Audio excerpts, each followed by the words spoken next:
Hey everybody, welcome back to 2024, the best year ever, the best year of our lives. It's going to be fantastic. It's going to be great. Today, we're going to be doing something that I've wanted to do for a while, but I've held back. I've had a lot of self-control, and that is look at our end of the year stats on Letterboxd, which is really just the end of the year movie stats, right? It's like Spotify Wrapped, but with movies. And I'm really curious. I haven't looked at this at all. Thought I had a good year, but we might end up finding out that I had a bad year. So let's look at this. Let's get into it. 245 diary entries, which is a little low. I'm going to be honest. I wish I went a little bit harder. That's a lot lower than I thought it was going to be. Let's see. My highest rated films are here. I'm assuming, yeah, this is just 2023 films, which tracks. These are all in my end of the year list. Barbie and Asteroid City are the only ones that are here that kind of got bumped into the back 10. Something about that end of the year list, just so I can talk about this for a second, is that a lot of the spots on there are interchangeable. I go back and forth on my opinions on those all the time. Like, honestly, today, Holdovers, top 10 film. Top 10 film. The only ones that I really pay attention to are, I guess, who makes the top 20 in general, and also what ends up being the #1 film. And that's, I put a lot of thought into what I consider to be the top 20 and what I consider to be the best. But as far as like what's in the actual list, they're all kind of interchangeable, and I go back and forth every day. Let's see, by week. There were 2 weeks this year where I didn't watch any films. Except this week after TIFF, I think I was just burnt out of films and I just didn't want to watch like anything that week. Oh, I was in Europe. Films logged 20, average of 20 per month. That's pretty good, honestly. I like that. And an average of 4.7 per week. I stayed watching films on Sunday. I almost watched a film on Sunday every Sunday of this year. Now, this is the interesting one. First film was This Place Rules, which I don't put that much thought into what my first film of the year is and what my last film of the year is. I still haven't done one for this year yet. I'm going to figure that out today. But this is kind of a funny and underwhelming first film. Is just this documentary. But yeah, I mean, it was a good documentary. I'm not upset at that. My 50th film was a short film. 100th was Elemental. 150th We Grown Now, and 200th was Dreams. And my last film was Rear Window, which I really like that as my last film, and I knew that going into it. Last year, I ended the year with The Apartment, which is also a fantastic New Year's film. This isn't really New Year's themed at all, in my opinion, but it's such a perfect movie. It's one of the greatest movies of all time, and I saw it in a packed theater in 35, which was just like, you know, a great way to end the year. It's just, it feels right. My most watched, I watched May December 3 times. Killers of the Flower Moon twice. Not something I expected to see another time, but I had to. Yeah, these are. I mean, this doesn't surprise me. These are kind of the most rewatchable films. I knew I was gonna watch Super Mario Brothers again. I didn't love it the first time, but I knew I was gonna watch it again just because of how watchable it is, and it did not hold up on a rewatch at all. Genres, countries, and languages. These have been my top genre, country, and language for years now, and it's not anything really to write home about. Drama to be expected, USA to be expected, English by a long shot. Jesus Christ. I always think I do a pretty good job at branching out, and then I look at this and I'm like, damn it, man.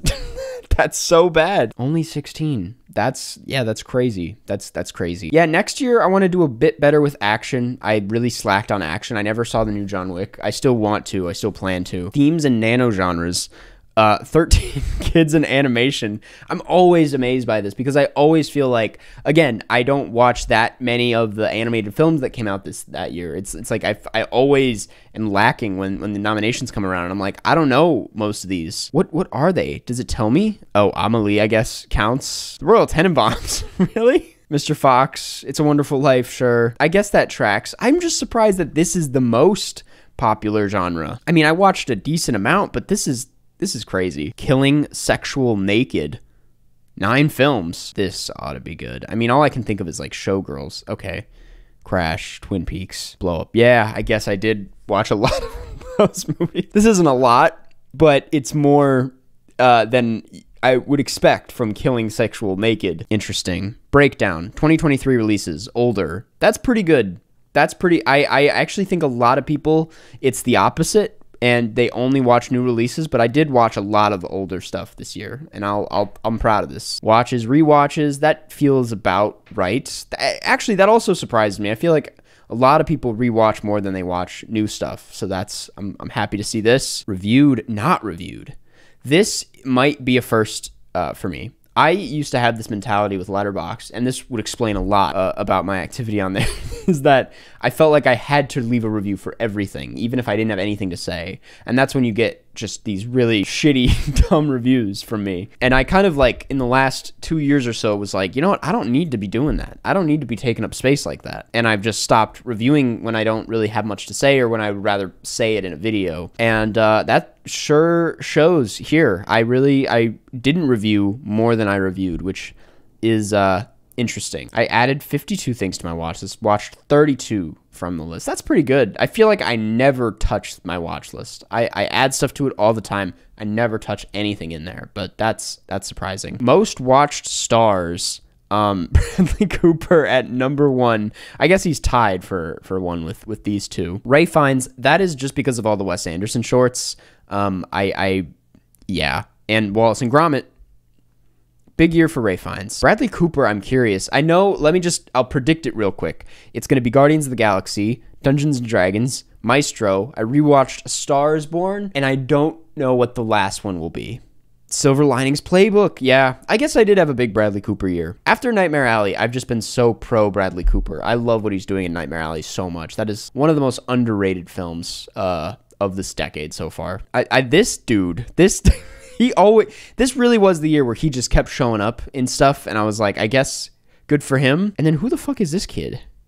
Elil Ford. Probably a Wes Anderson thing? Yeah, that tracks. Okay, most watched directors. Wes Anderson, that does not surprise me in any way. Again, just because of the short films, but there was Asteroid City. I watched Mr. Fox twice. I saw Royal Tenenbaums in theaters. I rewatched Darjeeling Limited. Yeah, I mean, I really went hard on the Wes Anderson train this year. He's just... He hit it out of the park. Christopher Nolan, that surprises me. When the fuck did I... Because I saw Oppenheimer one time. Oh, that's right. I did watch those short films. I guess if we're not counting short films, maybe Todd Haynes is the most watched, and Brian De Palma. I like this one. Crew and... Damn. Writers Wes Anderson, original writers Roald Dahl. This actually is interesting.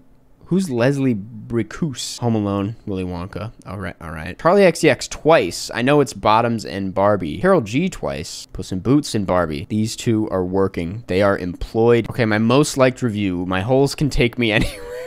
What is funny about this is that my most liked review is a joke that I can't even take credit for. That was just in the movie. My most liked thing is not my own thing, and that is okay with me. It's an amazing line. It's an incredible... I'm so glad they kept it in the film. Highest average, Harakiri, which tracks. Lowest average, Exorcist Believer, also tracks. Most popular is Barbie, and most obscure is Never Forget About It, which is a fantastic... I'll use this time to plug this short film. It's a really good short. I'll let you read the synopsis and pause right there, but it's great. I think it's on Vimeo. Rated higher than average. This is the Patron feature. Yeah, I do feel like I'm by myself with passages. I can't wrap my head around most people not loving it and calling it one of the best things they saw this year. It's one of those movies where I'm like, what more did you want? That was exactly what that film needed to be, and more. It was hilarious and sexy and devastating, and I don't know, it just is so well made and well acted.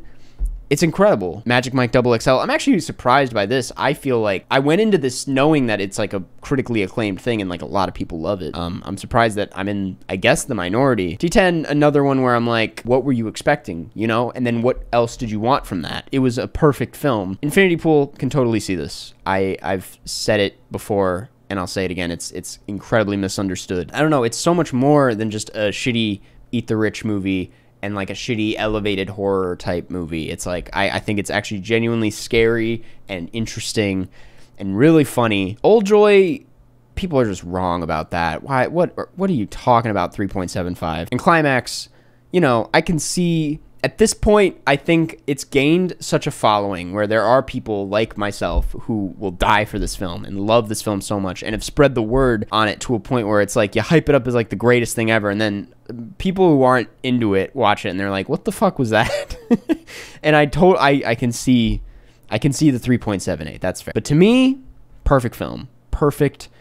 incredible film. Rated lower than average. I think the world will come around to Mario Brothers being pretty bad. I think the more people revisit it, the more we'll realize, like, that was barely a movie. Spielberg, I thought this was cute and fun. There was nothing wrong with Spielberg. There was also nothing that right about it. I didn't find this that interesting or necessary. Like, I think it says about as much as his Wikipedia page does. Little Mermaid, I'm actually kind of surprised by that. I feel like I even was like a little bit nicer on that than a lot of people. Anyone But You, I do feel like kind of a buzzkill and like, oh, I just couldn't have fun with it. But I also went in with just like super loose, super like, I'm gonna try and enjoy this, and I couldn't get past how big the flaws are in that film and how terrible the acting is. Finest Kind, one of the worst movies of the year. And I'm just, I don't know who even watched this for there to be an average. Saltburn, let's not touch that one. Let's not. We've talked enough about Saltburn, and I don't think it needs to be talked about anymore. And these are all the films watched in 2023. Look at that.